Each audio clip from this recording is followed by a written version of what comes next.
नमस्कार, प्रादेशिक समाचार के साथ मैं आसिया नाजली। पहले मुख्य समाचार। प्रधानमंत्री नरेंद्र मोदी आज बिहार में कई चुनावी सभाओं को करेंगे संबोधित। राज्य सरकार ने लॉकडाउन में छूट देते हुए 8 नवंबर से अंतरराज्यीय बसें चलाने की दी अनुमति। 1 नवंबर से जिम और बार भी खुलेंगे।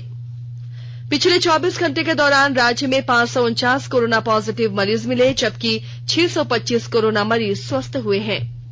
और राज्य भर में दुर्गा पूजा का त्योहार हर्षोल्लास के साथ मनाया जा रहा है। आज खुलेंगे कई पंडालों के पट। और अब समाचार विस्तार से। कोविड-19 महामारी के खिलाफ देश एकजुट होकर लड़ रहा है। आप भी हमारे साथ सुरक्षा और बचाव के 3 आसान एहतियाती उपायों का संकल्प लें।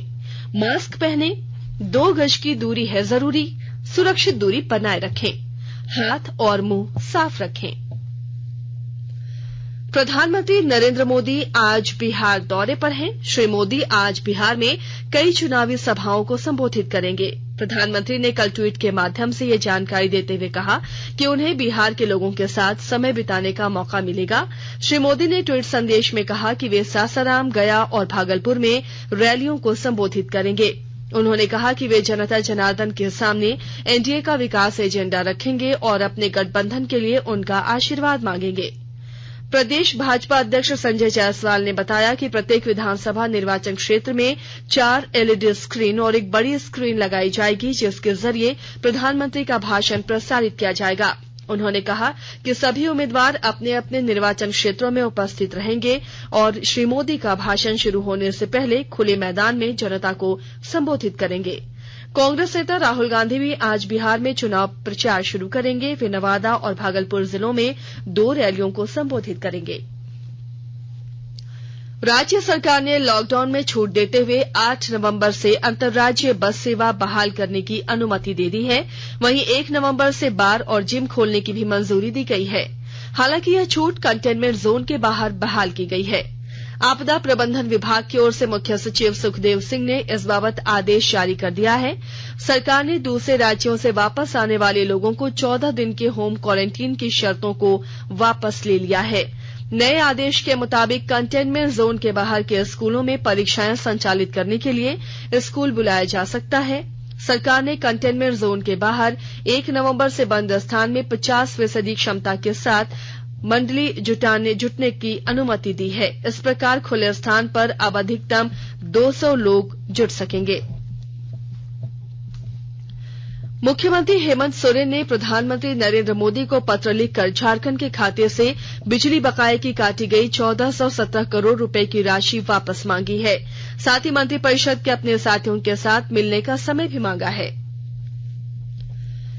झारखंड सरकार ने 16 डीएसपी का तबादला किया है। धनबाद जिले के डीएसपी मुकेश कुमार को स्थानांतरित करते हुए रांची अपराध अनुसंधान विभाग सीआईडी का डीएसपी बनाया गया है। इस संबंध में गृह कारा एवं आपदा प्रबंधन विभाग ने कल अधिसूचना जारी कर दी। सिमडेगा जिले में पर्यटन को विकसित करने के लिए जिला प्रशासन ने पहल की है। इसके लिए कई चिन्हित स्थलों तक पहुंच पथ का निर्माण कराया जा रहा है। विस्तृत ब्यूरो के साथ हमारे सिमडेगा संवाददाता। प्राकृतिक सुंदरता से भरपूर सिमडेगा जिले में पर्यटन स्थलों को विकसित करने की खास पहल की गई है। जिले के चिन्हित पर्यटन स्थलों श्री राम रेखा धाम, किला घाग, बागचंडी मंदिर स्थल, छुरिया धाम, वन दुर्गा मंदिर, सतकोठा, भंवर पहाड़, पीरूगढ़ आदि को विकसित करने के लिए पहुंच पथ निर्माण, प्रकाश की व्यवस्था, पेयजल व शौचालय की व्यवस्था करने का निर्णय लिया गया है। उपायुक्त सुशांत गौरव की अध्यक्षता में हुई एक बैठक में इन पर्यटन स्थलों के विकास के लिए समिति गठित करने का निर्देश दिया गया है। मनोज कुमार सिन्हा, मनु, आकाशवाणी समाचार, सिमडेगा। बेरमो विधानसभा उपचुनाव को लेकर जिले में विशेष वाहन जांच अभियान चलाया जा रहा है।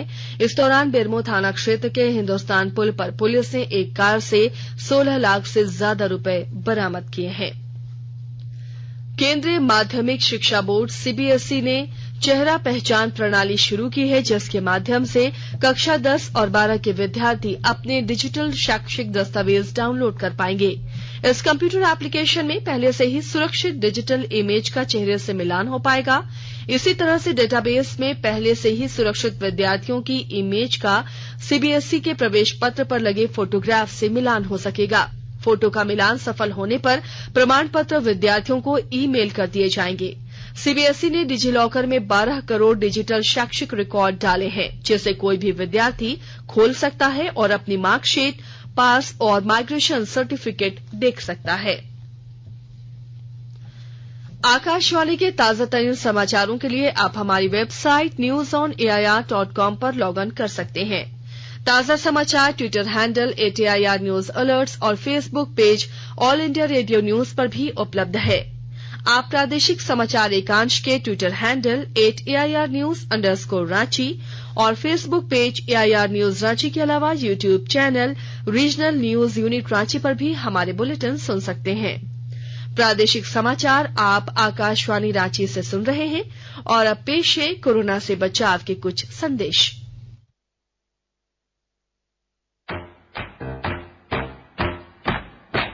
चलो मिलकर एक शुरुआत करें, चलो एक फैसला आज करें, मास्क नहीं तो टोकेंगे, कोरोना को रोकेंगे, चलो एक इरादा करते हैं, चलो कुछ वादा करते हैं, मास्क नहीं तो टोकेंगे, कोरोना को रोकेंगे।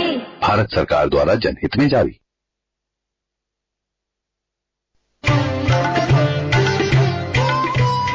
कोविड-19 से बचाव और सुरक्षित रहने के 3 उपाय। मास्क लगाएं, 2 गज दूरी है जरूरी, सुरक्षित दूरी रखें, हाथ और मुंह साफ रखें।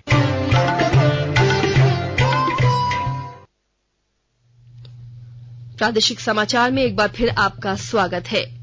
पिछले 24 घंटे के दौरान राज्य में 549 कोरोना पॉजिटिव मरीज मिले हैं, वहीं 625 कोरोना मरीज ठीक हुए हैं, जबकि 8 लोगों की मौत कोरोना से हुई है। मृतकों में धनबाद से 1, बोकारो से 2, रांची से 4 और कोडरमा से 1 मरीज शामिल हैं। स्वास्थ्य विभाग के अनुसार रांची से 151, बोकारो से 48, देवघर से 32, धनबाद से 60, दुमका से 11, पूर्वी सिंहभूम से 33, गढ़वा से 5, गिरिडीह से 1, गोड्डा से 5, गुमला से 22, हजारीबाग से 8, जामताड़ा से 16, खूंटी से 16, कोडरमा से 3, लातेहार से 14, लोहरदगा से 6, पाकुड़ से 6, पलामू से 27, रामगढ़ से 4, साहिबगंज से 2, सरायकेला से 10, सिमडेगा से 8, पश्चिमी सिंहभूम से 61 मरीज मिले हैं। राज्य में कुल कोविड-19 का मामला अब 98,610 हो गया है। 6,122 सक्रिय केस हैं, 91,629 मरीज ठीक हुए हैं। राज्य में अब तक 859 कोरोना मरीजों की मौत हुई है। वहीं झारखंड में कोरोना की रिकवरी रेट करीब 93% पहुंच गई है। केंद्र सरकार ने कहा है कि देश में कोविड संक्रमण की समग्र दर 7.81% और दैनिक संक्रमण की 3.8% है।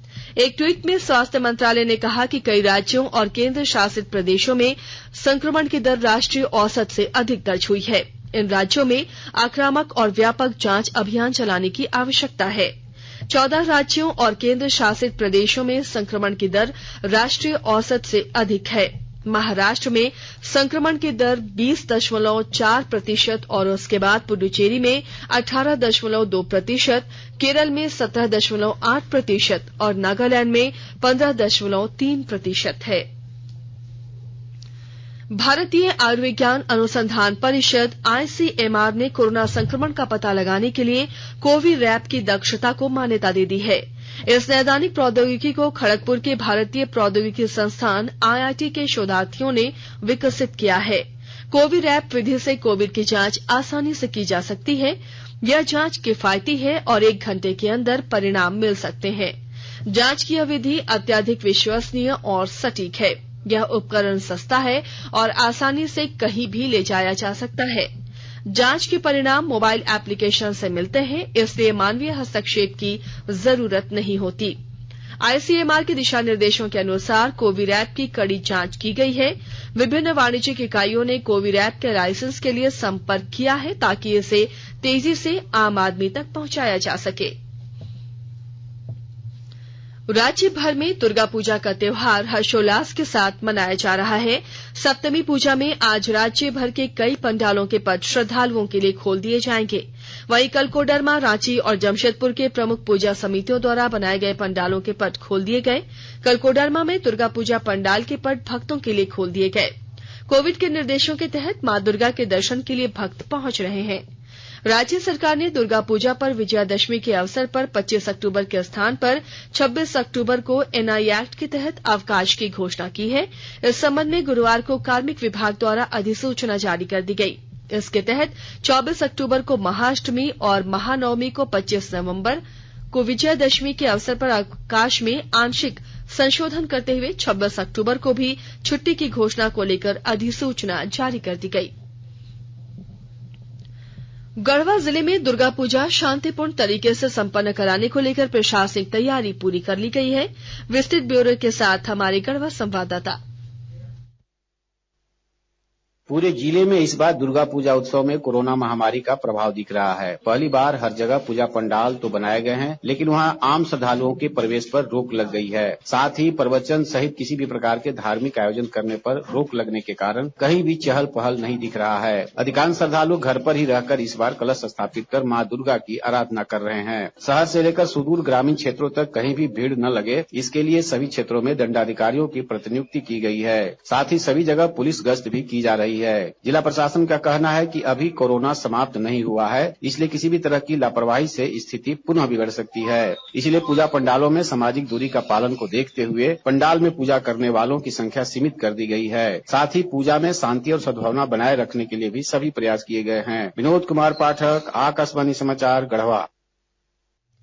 गढ़वा जिले के उपायुक्त राजेश कुमार पाठक की अध्यक्षता में हुई जिला सुरक्षा समिति की बैठक में जाम से निपटने के लिए सरस्वती और दानरो नदी पर पुल बनाने का निर्णय लिया गया।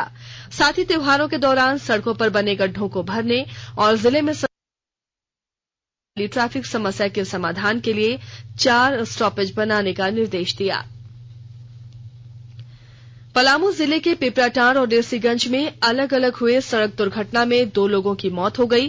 पहली घटना पिपराटांड थाना क्षेत्र के अकुबान में घटी, जिसमें खाली ट्रैक्टर के पलटने से उसके चालक की मौत हो गई।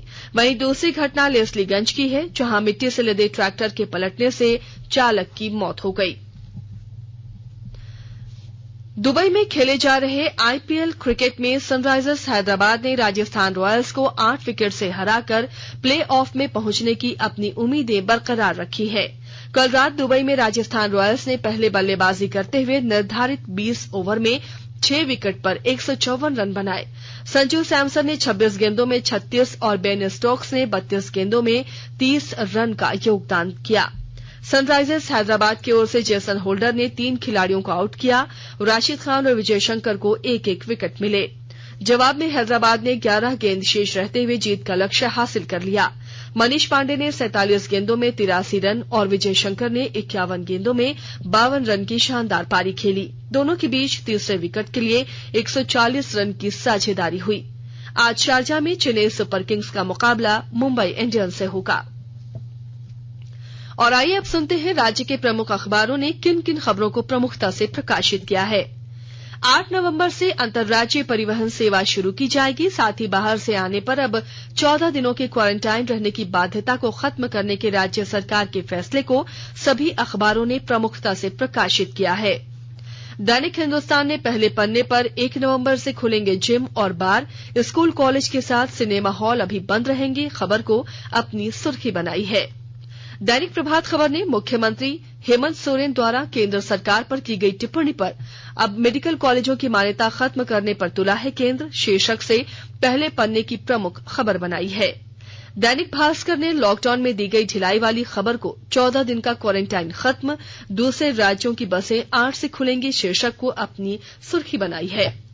दैनिक जागरण ने अंतर्राज्यीय बसें 8 से खुलेंगी, दीपावली और छठ से पहले सरकार ने दी लॉकडाउन में छूट की खबर को पहले पन्ने पर प्रकाशित किया है। रांची एक्सप्रेस ने मुख्यमंत्री के बयान अपने अधिकारों को हम लड़कर लेंगे की खबर को पहले पेज पर जगह दी है।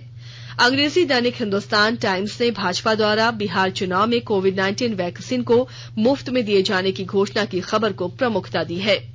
वहीं द टाइम्स ऑफ इंडिया ने भी भाजपा द्वारा बिहार चुनाव के घोषणा पत्र में कोविड-19 वैक्सीन को मुफ्त में दिए जाने की खबर को अपनी सुर्खी बनाई है। और अब अंत में मुख्य समाचार एक बार फिर। प्रधानमंत्री नरेंद्र मोदी आज बिहार में कई चुनावी सभाओं को करेंगे संबोधित। राज्य सरकार ने लॉकडाउन में छूट देते हुए 8 नवंबर से अंतर्राज्यीय बसें चलाने की दी अनुमति। 1 नवंबर से जिम और बार भी खुलेंगे। पिछले 24 घंटे के दौरान राज्य में 549 कोरोना पॉजिटिव मरीज मिले, जबकि 625 कोरोना मरीज स्वस्थ हुए हैं। और राज्य भर में दुर्गा पूजा का त्योहार हर्षोल्लास के साथ मनाया जा रहा है। आज खुलेंगे कई पंडालों के पट। इसके साथ ही आकाशवाणी रांची से प्रादेशिक समाचार का ये बुलेटिन समाप्त हुआ। घर में रहिए, सुरक्षित रहिए और सुनते रहिए आकाशवाणी।